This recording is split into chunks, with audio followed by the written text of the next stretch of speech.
Almost Gone, the ballad of Bradley Manning, Graham Nash. This is Democracy Now!, democracynow.org, The War and Peace Report. I'm Amy Goodman. Today marks the first day of the military trial of Private Bradley Manning, accused of disclosing a trove of U.S. cables and government documents to the whistleblowing website WikiLeaks, and the largest leak of state secrets in U.S. history.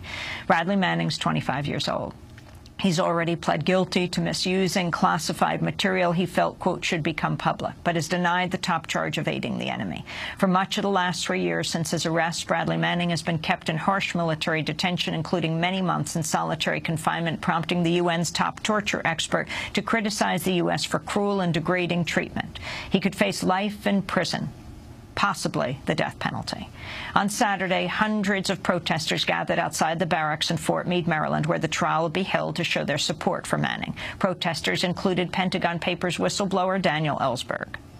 Bradley was an extraordinary American who went on record and acted on his awareness that it was wrong for us to be killing foreigners. And he was not doing it only for American citizens, although I'll come back to that in a moment. I think he saved American lives, but he was concerned that the people of the world should be informed of the way, as he put it, the first world, or the West, he said, treats the third world. And of course, these Europeans are not in the third world, but they do have an interest in the fact that America has been acting for a long time, and above all in the last decade, as if the lives of foreigners meant nothing. Daniel Ellsberg speaking Saturday at protest in support of Bradley Manning outside Fort Meade. Last month, the military judge ruled that some testimony in Manning's trial will be kept from the public. Colonel Denise Lynn granted the government's request to call 24 witnesses behind closed doors. The Obama administration's argued for the secret of testimony by citing the need to protect classified information.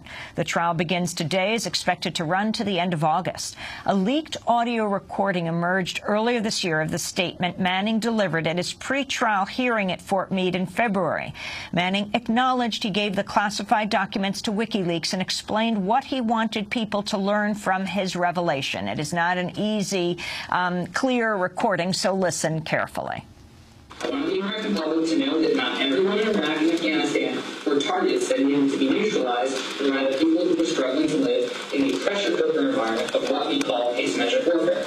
The audio isn't clear because it was leaked, but Bradley Manning explained that he wanted the American people to know, quote, that not everyone in Iraq and Afghanistan were targets that needed to be neutralized, but rather people who were struggling to live in the pressure cooker environment of what we call, he said, asymmetric warfare.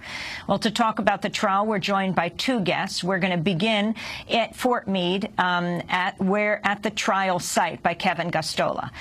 Kevin has been blogging about the trial. He's a civil liberties blogger at Fire Dog Lake and co-author of the ebook Truth and Consequences, the U.S. versus Bradley Manning. He's a plaintiff in a lawsuit brought by the Center for Constitutional Rights that challenges government secrecy in Manning's court-martial, as, by the way, is Democracy Now!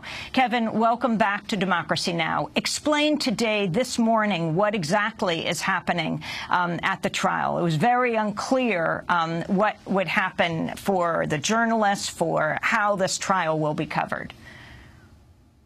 Well, I expect that we'll have some sort of opening arguments, that we'll have any sort of housekeeping issues that have to be dealt with before they can really proceed with the trial. And what I can tell you about the media having just come in is that there happens to be an overwhelming amount of media.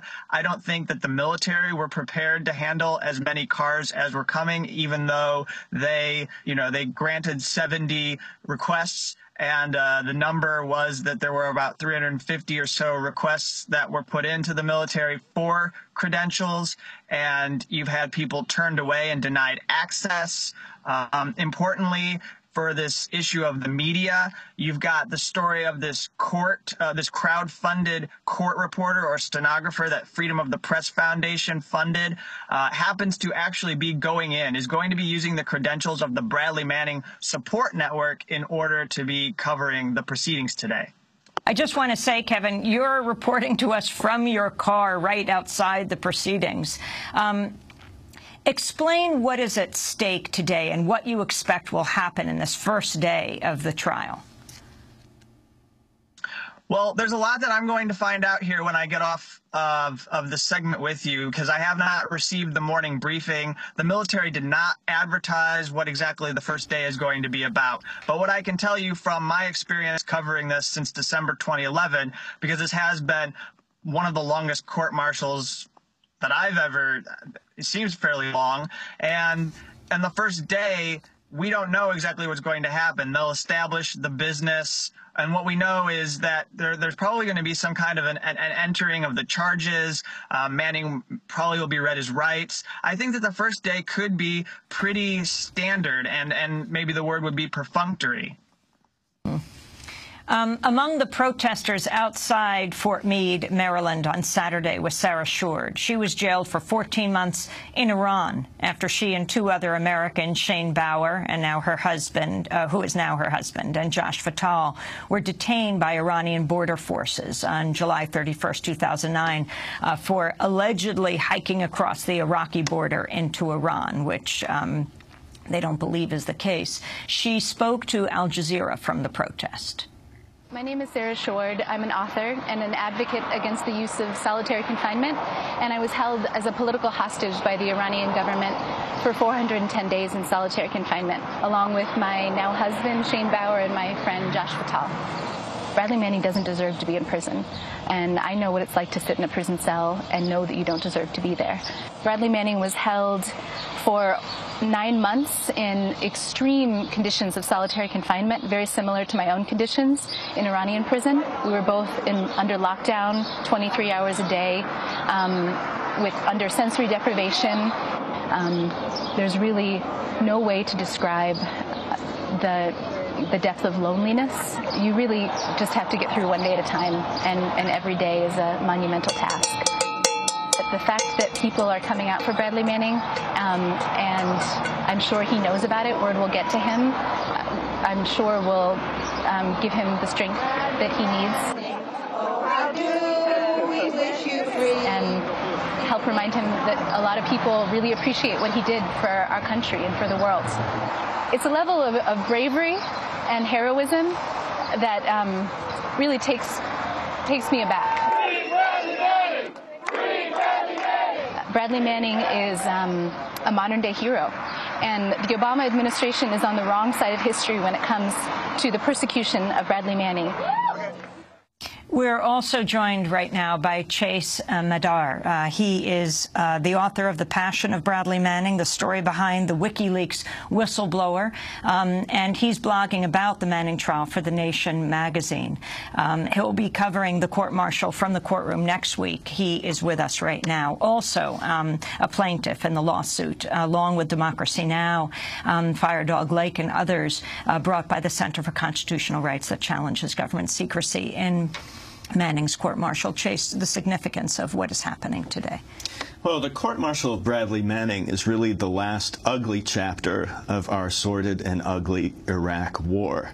A war that we rushed into catastrophically in no small part because of extreme government secrecy is now ending in the trial of a truth-teller behind a veil of extreme government secrecy.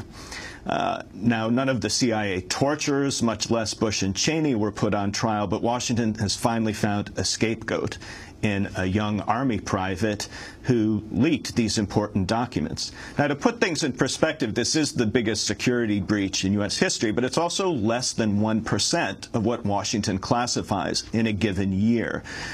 It has not put us on the brink of total transparency. It has not caused diplomatic Armageddon. And there's no concrete evidence whatsoever that any civilian or soldier has been harmed by the leaks. On the other hand, we have a very clear understanding of what the Iraq war was really all about and what our Afghan war is still all about. And the leaks have sparked important debates and even reforms, and in the case of Tunisia, did help spark an uprising that overthrew a hated dictator there. What's not to like? Well, last week, Democracy Now! Spoke to WikiLeaks founder Julian Assange. He spoke to us from the Ecuadorian embassy in London, where he's been holed up for 11 months to avoid extradition to Sweden.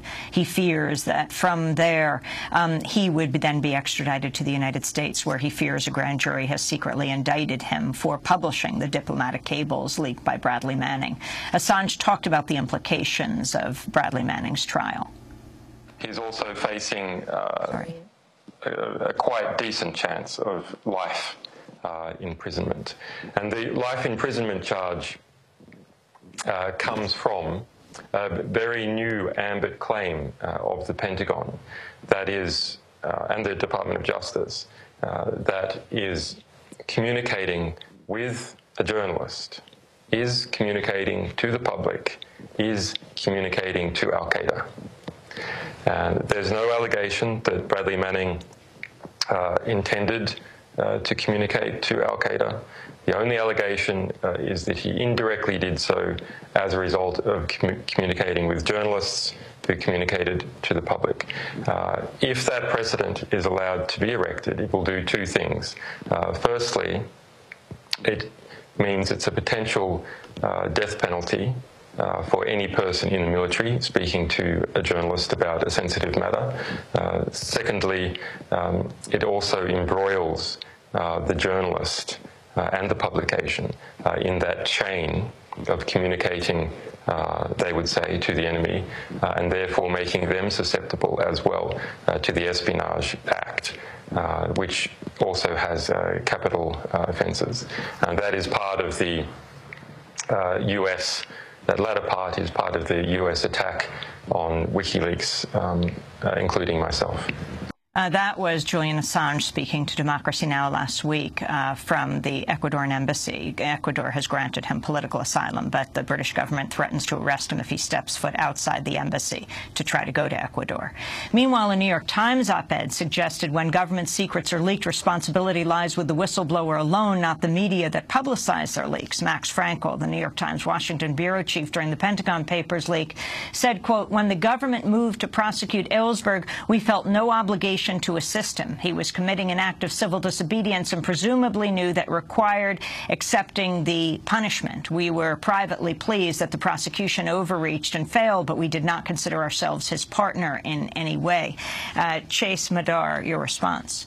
Well, this is just a shocking betrayal of an important source. Both Daniel Ellsberg and Bradley Manning have supplied the world's greatest newspapers and magazines with cover stories and headlines that number in the thousands. And it's just shameful the way the New York Times in particular has turned on Bradley Manning and WikiLeaks and has made an actual point of sliming both of them with the insinuations that Bradley Manning did what he did because he's weird or because he's crazy or gay and crazy. Enough of this. This is an important act that has enlightened the public, and we have paid a very heavy price in blood and money and inflicted horrible destruction around the world because we did not know what our government is doing. Kevin Gustola, in the car outside the Fort Meade courtroom, describe for us what that courtroom is like and who can actually go into the courtroom where Bradley Manning is being tried, and what you're allowed to bring with you in terms of taking notes, reporting out. I mean, the audio we just played of Bradley Manning was not authorized, of course. It was forbidden, but someone actually recorded his voice. Talk about where the reporters will be and how you'll convey information through this trial. Well, first I'll say quickly that the military's view of freedom of the press is such that they have told us the media center is a privilege, not a right. And they have also said if there's a leak again, everyone will feel the pain, and they want us to police ourselves and be informing on our fellow journalists, which I take, I don't like this at all, and I completely oppose. But I should say that going into it, there are going to be 70 seats inside of a media center. People will watch a feed from the courtroom. They will have 10 media that will be allowed to go into the court proceeding and see whatever is going on, how the public gallery is responding, how the prosecutors and the judge are interacting. Inside the media center, you can use your laptop, you can use your computer, but inside of the courtroom, you have to only limit yourself to pen, pencil, paper, which makes it hard, especially if what you're doing is online. And that's part of the challenge, part of the Center for Constitutional Rights lawsuit is just the fact that the judge continues to not make court records available so that we can, the day of, do the most extensive reporting that we should be doing on Bradley Manning's court-martial. Chase Madar, if you'd like to wrap up with why you not only are covering this, but chose to write a book on this and what you think are the significant facts as this trial begins for people who don't know that much about Bradley Manning to understand. People need to understand that the idea that government should be as open and transparent as realistically possible. This is not some crazy new idea that was schemed up by a bunch of computer hackers at Julian Assange's kitchen table a few years ago. It's a very old idea. It's a very good idea. And it was James Madison, the primary author of our Constitution, who wrote over 200 years ago that a popular government without popular information or the means of acquiring it is but a prelude to a tragedy or a farce or perhaps both. The last 10 years of U.S. foreign policy have been a tragic force. If we're going to snap out of it and stop making poorly informed decisions that wind up in catastrophe, we need to know what our government's doing. Chase Madar, I want to thank you very much for being with us. The Passion of Bradley Manning story behind the WikiLeaks whistleblower is our guest. Kevin Gosselin speaking to us directly from the trial from Fire Dog.